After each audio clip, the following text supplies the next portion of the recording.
বৃহস্পতিবার সন্ধ্যা থেকে শুক্রবার শুরু হয়ে যায়। শুক্রবার বা জুমার দিন, এই দিন সম্পর্কে কোরআন এবং হাদিস থেকে ঘেঁটে আমরা 14টা আমলের কথা একটা লম্বা বড় ভিডিওতে বলেছি। আজকে সেখান থেকে আমি সংক্ষেপ করে এই 14টার মধ্যে আবার অতি গুরুত্বপূর্ণ 5টা আমলের কথা বলবো ইনশাআল্লাহ। নাম্বার 1, সবচেয়ে বেশি যেটা করতে হবে পরিমাণে, জুমার দিন জুমার রাত, বৃহস্পতিবার সন্ধ্যা থেকে নিয়ে শুক্রবার সন্ধ্যার আগ পর্যন্ত পরিমাণে সবচাইতে বেশি করতে হবে যে আমলটা, সেটা হলো দুরূদ শরীফের আমল। নবী করিম সাল্লাল্লাহু আলাইহি ওয়াসাল্লাম বলেছেন, আকসিরু আলাইয়া মিনাস সালাতি মিন ইয়াউমিল জুমআতি ওয়া লাইলাতিল জুমআহ, তোমরা জুমার দিন এবং জুমার রাতে আমার প্রতি বেশি বেশি দুরূদ পাঠ করবে, দুরূদ প্রেরণ করবে। ফাইন্না সালাতাকুম মারুদাতুন আলাই, কারণ তোমরা যে দুরূদ পাঠ করো এটা আমার কাছে পেশ করেন আল্লাহর ফেরেশতারা, এবং রীতিমতো নামধাম সহকারে আল্লাহর একদল ফেরেশতা নিয়োজিত আছে। তারা বলেন, আল্লাহ, হে আল্লাহ রসুল, আপনার অমুক উম্মত, অমুক অনুসারী, আল্লাহর অমুক বান্দা পৃথিবীর অমুক প্রান্ত থেকে, অমুক দেশ থেকে, অমুকের সন্তান, সে আপনার প্রতি দুরূদ পেশ করেছে জুমার দিনে, জুমার রাতে বা অন্য সময়ে। এটা নবী করিম সাল্লাল্লাহু আলাইহি ওয়াসাল্লামের কাছে রিপোর্ট দেওয়া হয় আল্লাহর নিযুক্ত ফেরেশতাদের মাধ্যমে। এই জন্য শুক্রবার এবং শুক্রবার দিন এবং রাত, অর্থাৎ বৃহস্পতিবার সন্ধ্যা থেকে নিয়ে শুক্রবার সন্ধ্যা পর্যন্ত এই 24 ঘন্টার মধ্যে নবী করিম সাল্লাল্লাহু আলাইহি ওয়াসাল্লামের ভাষ্য খেয়াল করেন, আকসিরু আলাই। ওলামা একরাম জানেন, নবী আলাইহিস সালাম সাধারণত কোনো আমল পরিমাণে বেশি করতে বলতেন না। পরিমাণে বেশি করতে বলার মতো আমল খুব কম ইসলামে। গোটা কোরআন যদি খোলেন আপনি, পরিমাণে অধিক করতে বলা হয়েছে এরকম আমল খুব বেশি পাবেন না। তোমরা বেশি বেশি করে নামাজ পড়ো, বেশি বেশি করে রোজা রাখো, এরকম কথা কোরআন হাদিসে নাই। অবশ্যই একজন ইমানদার 5 ওয়াক্ত ফরজ নামাজের পাশাপাশি অধিক পরিমাণে নফল নামাজও পড়বেন, সেটা ভিন্ন কথা। কিন্তু কোরআনে বেশি পরিমাণে আল্লাহর জিকির করার কথা বলা হয়েছে। আর নবী করিম সাল্লাল্লাহু আলাইহি ওয়াসাল্লাম বৃহস্পতিবার সন্ধ্যা শুরু হলে শুক্রবার সন্ধ্যার আগ পর্যন্ত বেশি পরিমাণে করতে বলেছেন যে কাজটা, সেটা হলো দুরূদ শরীফের আমল। দুরূদের এই আমলটা, এটা করার জন্য আল্লাহ তাআলা এমন সহজ করে দিয়েছেন যে ওযুর প্রয়োজন নাই। আপনার ওযু নাই, তারপর আপনি দুরূদ পাঠ করতে পারবেন। এবং আপনি এই বড় দুরূদ পড়ার মতো সময় নাই, তো আপনি একেবারে সবচেয়ে সংক্ষিপ্ত দুরূদ পড়েন সাল্লাল্লাহু আলাইহি ওয়াসাল্লাম, তাতেও দুরূদ পাঠের সওয়াব পাবেন। আমলটা করব তো ইনশাআল্লাহ। নাম্বার 1। নাম্বার 2, জুমার দিন উপলক্ষে অন্য যে কোনো দিনের চাইতে জুমার দিন অর্থাৎ শুক্রবারের ফজর নামাজ পুরুষরা মসজিদে জামাতের সাথে পড়বেন। জামাতের সাথে পড়ার নিয়ত করবেন পাক্কা, কারণ অন্য যে কোনো দিনের ফজর নামাজ না, শুধুমাত্র যত নামাজ আছে, নবী করিম সাল্লাল্লাহু আলাইহি ওয়াসাল্লাম বলেছেন, আফদালুস সালাওয়াতে ইনদাল্লাহ, আল্লাহর কাছে দুনিয়ার সব নামাজের মধ্যে 5 ওয়াক্ত সাধারণ নামাজগুলোর মধ্যে সবচাইতে উত্তম নামাজ হলো সলাতুল ফজরে মাআল জামাআতে ইয়াউমাল জুমআহ, জুমার দিন ফজরের নামাজ জামাতের সাথে আদায় করা হলো যত নামাজ আছে এর মধ্যে সবচেয়ে শ্রেষ্ঠ নামাজ।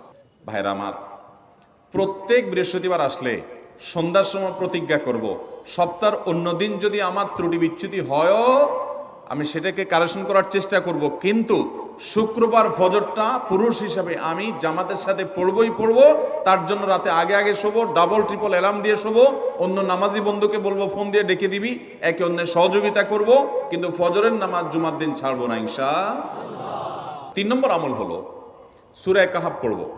যারা কোরআন পড়তে পারেন না তারা শুনবেন, আর যারা পড়তে পারেন তারা নিজে পড়বেন। সূরা কাহাফ যদি জুমার দিন কেউ পড়ে, নবী করিম সাল্লাল্লাহু আলাইহি ওয়াসাল্লাম বলেছেন এই সূরাটা তার জন্য নূর হবে, নূর, আলো আল্লাহর তরফ থেকে। কিয়ামতের ময়দানে ভয়াবহ গুটগুটে অন্ধকার হবে। কিয়ামতের একটা ভয়াবহ শাস্তি হলো অন্ধকারের শাস্তি। ভাইরা আমার, অন্ধকারের শাস্তি মানে এমন ভয়াবহ অন্ধকার হবে যে দুনিয়ার অন্ধকারের সাথে কোনো তুলনাযোগ্য নয়। সেই ভয়াবহ অন্ধকারে কিছু আমল আছে যে আমলগুলো মানুষের ওই অন্ধকারের মধ্যে আলোর কাজ দিবে। এর মধ্যে একটা হলো এই সূরা কাহাফ। অন্য অনেক উলামা ইকরাম বলেছেন এর ব্যাখ্যা হলো সূরা কাহাফ যদি কেউ এক বৃহস্পতিবারে পড়ে, পরের বৃহস্পতিবার পর্যন্ত, এক শুক্রবারে যদি পড়ে, পরের শুক্রবার আগ পর্যন্ত পুরো সপ্তাহব্যাপী তার ভিতরে নূর, ঈমানের নূর, তাকওয়ার নূর, ইলমের নূর, আমলের নূর, ভালো মানুষ হওয়ার নূর তার ভিতরে আল্লাহ তাআলা সৃষ্টি করে দিবেন।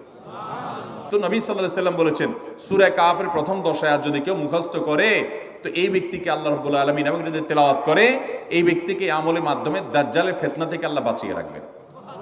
অতএব জুমার দিন প্রত্যেক শুক্রবারে সূরা কাফ পড়বো তো ইনশাআল্লাহ। 4 নম্বর আমল হলো, দুনিয়াতে যত ফজিলতপূর্ণ আমল আছে এর মধ্যে সবচেয়ে বেশি ফজিলতপূর্ণ আমল এটা। খুব সহজ আমলটা, খুব সহজ, প্রত্যেক শুক্রবার আমরা এটা করতে পারি।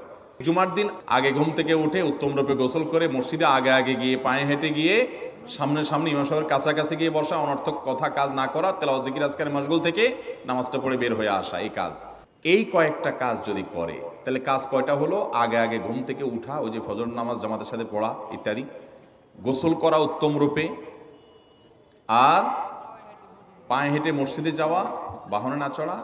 4 নম্বর হলো ইমামের কাছাকাছি গিয়ে বসা, কোনো অনর্থক কাজ না করা। এই 4টা কাজ যদি কেউ জুমার দিনে করে, নবী করিম সাল্লাল্লাহু আলাইহি সাল্লাম বলেছেন ওই ব্যক্তি বাসা থেকে মসজিদ পর্যন্ত যে আসলো, যতগুলো পা ফেলবে, যতগুলো স্টেপ ফেলবে, যতগুলো কদম দিবে, প্রতিটা কদমের বিনিময়ে আল্লাহ রাব্বুল আলামিন তার অ্যাকাউন্টে, তার আমল নামাতে 1 বছর রাত জেগে, সারা রাত জেগে তাহাজ্জুদ নামাজ পড়লে এবং 1 বছর সারা দিন, প্রত্যেকটা দিন পুরা বছর জুড়ে নফল রোজা রাখলে যে পরিমাণ সওয়াব পাইতো, 1 বছর নফল রোজা, 1 বছর রাতভর জেগে তাহাজ্জুদের নামাজ পড়ার সওয়াব মাত্র একটা কদম ফেলার বিনিময়ে দিবেন। চেষ্টা করবো না ইনশাআল্লাহ? 5 নম্বর এবং সর্বশেষ আমল হলো, জুমার দিনে একটা সময় আছে দোয়া কবুল হয়। দোয়া কবুলের যে সময়গুলো আছে এর ভিতরে অত্যন্ত ইম্পর্টেন্ট একটা সময় হলো জুমার দিন। শুক্রবারের একটা সময় সম্পর্কে নবী সাল্লাল্লাহু আলাইহি ওয়াসাল্লাম বলেছেন যে একটা সময় আছে শুক্রবারের, এই সময়ে বান্দা কোনো দোয়া করলে আল্লাহ তাআলা ফিরিয়ে দেন না, কবুল করেন। কিন্তু সময়টা যে ঠিক কখন, এটা হাদিসে নবী সাল্লাল্লাহু আলাইহি ওয়াসাল্লাম বলেন নাই, যাতে করে হয়তো আমরা সারা দিনেরই কম বেশি দোয়ার চেষ্টা করি। এই বিষয়ে মুহাদ্দিসগণ, হাদিস বিশ্লেষকগণ, পণ্ডিত ওলামায়ে কেরামগণ হাদিসের বিভিন্ন আকার ইঙ্গিতকে গবেষণা করে, অ্যানালাইসিস করে এক একজন এক এক সময়ের কথা বলেছেন। তবে বেশিরভাগ ইমাম, বেশিরভাগ পণ্ডিত ওলামায়ে কেরাম, বেশিরভাগ আপনার ইসলামিক স্কলারগণের বক্তব্য হলো যে এই সময়টা হলো জুমার দিনের শেষ প্রহর, আসরের পর থেকে নিয়ে সূর্য ওঠার আগ পর্যন্ত এই সময়টা। আমাদের আল্লাহর দিকে মনোনিবেশ করতে হবে দোয়ার জন্য বেশি বেশি। তাহলে শুক্রবারে 5 নম্বর আমল হলো বেশি বেশি কি করবো ইনশাআল্লাহ? দোয়া। বেশি বেশি দোয়া করবেন, উঠতে বসতে চলতে ফিরতে। বিশেষভাবে সূর্য ডুবার আগের যে সময়টা শুক্রবার, অর্থাৎ দিনের শেষ সময়টা, বিশেষভাবে আল্লাহ তাআলার কাছে দোয়া করব। ঠিক আছে তো ইনশাআল্লাহ? কয়টা আমল বললাম? আমল করবো তো ইনশাআল্লাহ? মনে থাকবো তো ইনশাআল্লাহ? আমরা প্রয়োজনে বাসায় গিয়ে একটা কাগজে নোট করে ফেলবো, লিখে ফেলবো, লিখে এরপরে ওয়ালে টাঙ্গায় দিবেন বাসায় যে জুমার দিন এই 5 কাজ আমি ছাড়বো না। আপনি যদি মনেও না থাকে, আপনার যদি ভুলেও যান, আপনি এই কাগজ আপনাকে মনে করাবে ইনশাআল্লাহ। বাসায় ফ্যামিলির লোকদের সাথে শেয়ার করবেন। জুমার দিন হুজুর বলেছেন, প্রত্যেক জুমার দিন যদি আপনি একটু ইমানের রিচার্জ করেন, ইনশাআল্লাহ সারা সপ্তাহ আপনার জন্য সেটা উপকারে আসবে।